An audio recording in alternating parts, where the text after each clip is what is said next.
Hello, my darlings. I wanted to take a moment today to talk about my youngest daughter, Mystery Dawn. And yes, that is her real name. And she is graduating from college.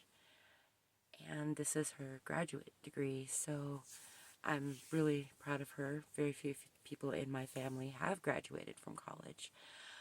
So this is an extra special moment for her and for me. And we're really, really proud of her. But I wanted to tell you a little bit more about her and who she is and who she is to me. When I first got pregnant with Mystery, it was not the best timing. I already had 2 kids and I was already struggling. Wasn't the best time financially. It wasn't the best time emotionally. I definitely wondered if I was insane for bringing a 3rd child into this world. And I tell you what, I don't know what I would have done without her. I love all my kids, of course, but Mystery, she definitely had a special place in my life. So when I had her, she was born in 18 minutes. 18 minutes of labor. We barely made it to the hospital, and definitely barely made it into the emergency room before she was born. In fact, because of her, the Farmington, New Mexico hospital now requires neonatal kits because they were not prepared for somebody to have a baby in 18 minutes. So, she was born changing the world. And from the time she was born, those first few months were hard. She cried all the time if I wasn't holding her, and I was the only person she liked except for this one friend of my aunt's named Amy. For some reason, she really liked Amy, but if I wasn't holding her, she was crying. And then she rolled over. And from then on, she was the happiest kid. And it turned out she was just really, really bored. And so at 3 months old, she rolled over, and life has never been the same. And even before that, when she was, just a few months old, she would pull herself up on the crib railing. Before her legs were strong enough, before she would pull herself up on the crib railing and put her little chin on the railing and sit and say, nay, nay, nay, nay, nay, nay, nay. And that was, Mom, get me the hell out of this crib. So, yeah, she's always been very determined. In fact, we had to lower her crib by the time she was a few months old because she was already flipping herself out of the crib. So, yeah, she's always been determined and was not going to be held back by bars. So, yeah, that was my Mystery. And her siblings, I had known what I was going to name them for years, from the time I was like 12 years old.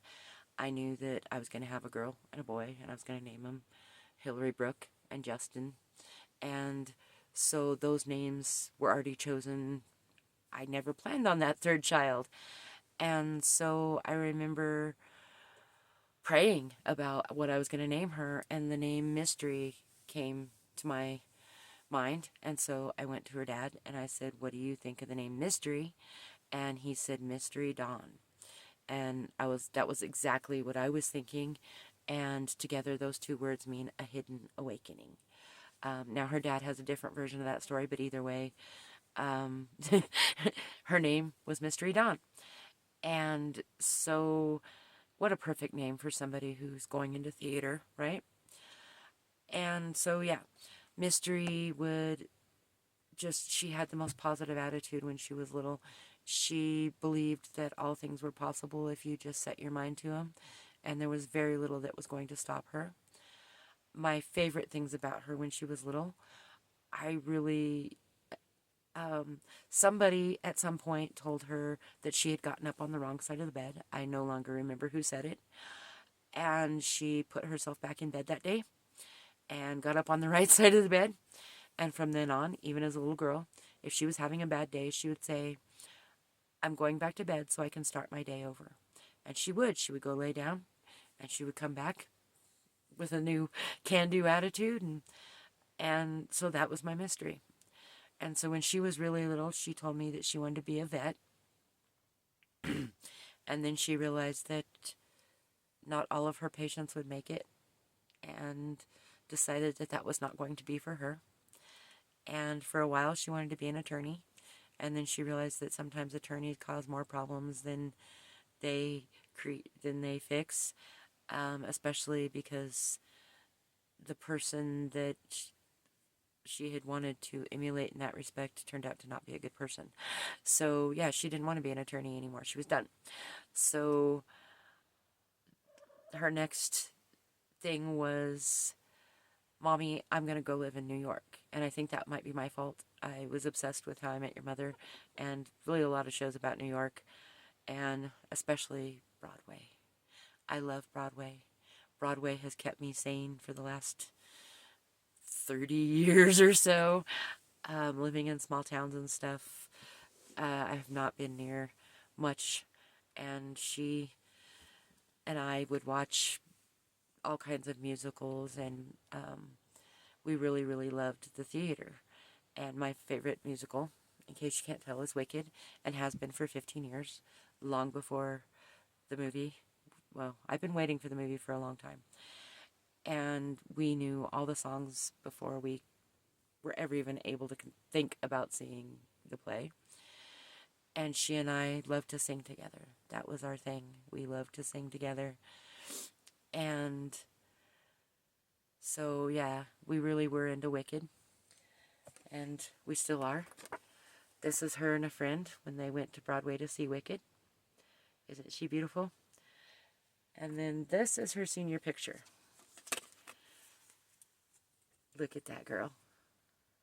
So bright and upstanding. And a lot of people say she looks just like me, but I think she is amazingly beautiful, way more beautiful than I could ever dream of being. Not that she's amazing.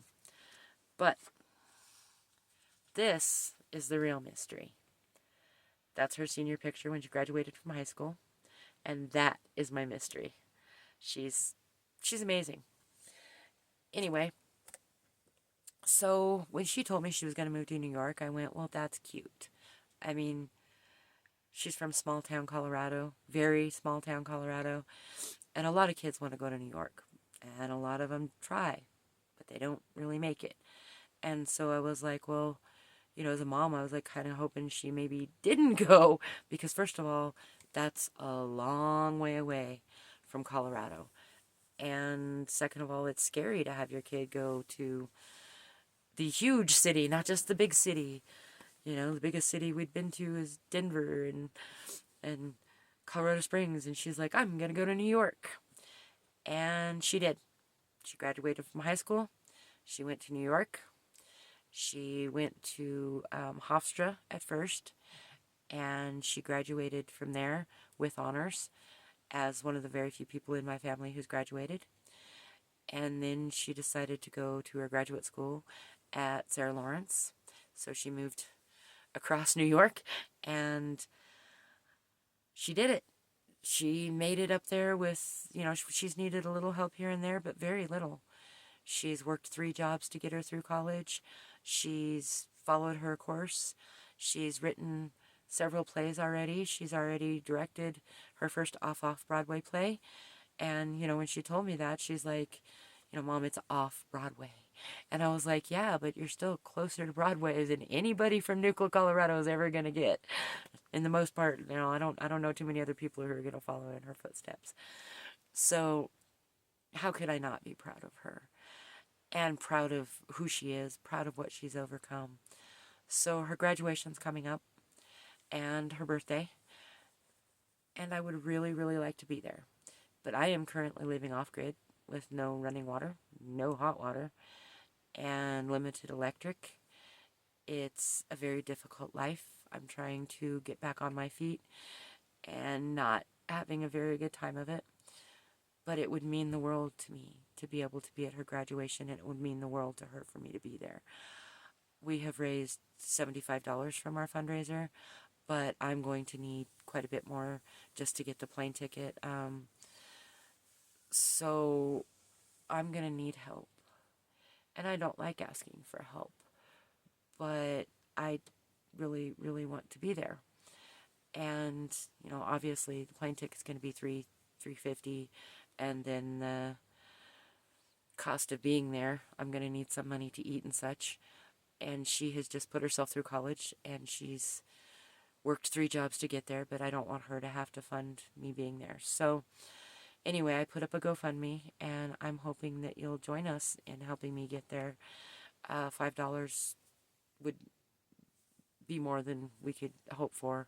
I mean, I understand that everybody's struggling right now, but even $5 will help us get to our goal. To start with, we're trying to raise $500. If we get any more than that, then hopefully we'll be able to go see Wicked again or something, or maybe a new Broadway play. There's so many of them that I would like to see, and I would love to see them with her, because Broadway has been our thing since she was very little. And so I do have the GoFundMe. A few of you asked how that works. If you go to the donate, or if you go to the page, and I will have the link below. If you go to our GoFundMe page, there is a link at the bottom that says donate, and that will walk you through the process of using your credit card to donate money to the cause. It is secure, so you don't have to worry about that, and then we don't have to have anything to do with processing or anything like that. If you are not comfortable with GoFundMe, I do have a PayPal account, angelo@gmail.com, and you can send money to there. And if you're really not comfortable with technology at all, you can mail it to me. That would be P.O. Box 7 at Saguache, Colorado. And I think that, you know, together we can get us there. And I really appreciate anything you can do. If you cannot contribute, that is understandable. I get it. She gets it. So if you can do anything, please leave a comment below and tell her how proud we all are of her. I will make sure that she sees them. So thank you for your time, and I hope that we can get there. So we are $425 short of our goal right now, and that's a lot. And I've got less than a month to get there, or to get it going. I really, really need to order the plane tickets in the next week, and I'm not going to be able to bring in money for another few weeks because of some delays in our switching our mailbox over and stuff. So I'm waiting on a new debit card, and I hope that I can get back to work so that I don't have to ask for help anymore, because I don't want to. But I'll do it for my baby girl. So, Mystery Dawn, we are so proud of you. You are awesome. And I hope you continue reaching for the stars, because you belong among them. There was one more story I wanted to tell about her. When she would get ready to go somewhere when she was a toddler, somebody would come in the house and they would say, "Do you want to come hang out, Mystery?" And there she was, barely able to talk, and she'd say, "Let me get my packy pack." And she had a little backpack, a little tiny backpack that was always packed with a few diapers and a few and baby wipes, and, like, you know, just the basic necessities she would need. And that cracks me up, because she still has her little packy pack with her, and it always has all the things she needs in it. Like, so much of who she was when she was born is still in there today. And I mean, she's been a bundle of laughs. She's been my biggest cheerleader. She used to draw me pictures and say, "Mommy, here's you writing your book. Here's you giving a speech. Here's you giving a TED Talk." That was one of her favorites. And she was my biggest cheerleader. I don't know what I would have done without her. There were times my world was so dark, and she pulled me through. So what an amazing kid she's been. And she deserves this graduation, whether I can be there or not. I just really hope I can be there to share in her success. So thank you for being here. GoFundMe is down below. And yeah, if you can't figure out how to work it, let me know. And you can always mail us some cash or whatever. Yes, you can mail cash. I don't mind. Whatever it takes to get us there. So thank you. And Don't forget to tell Mystery congratulations and how proud we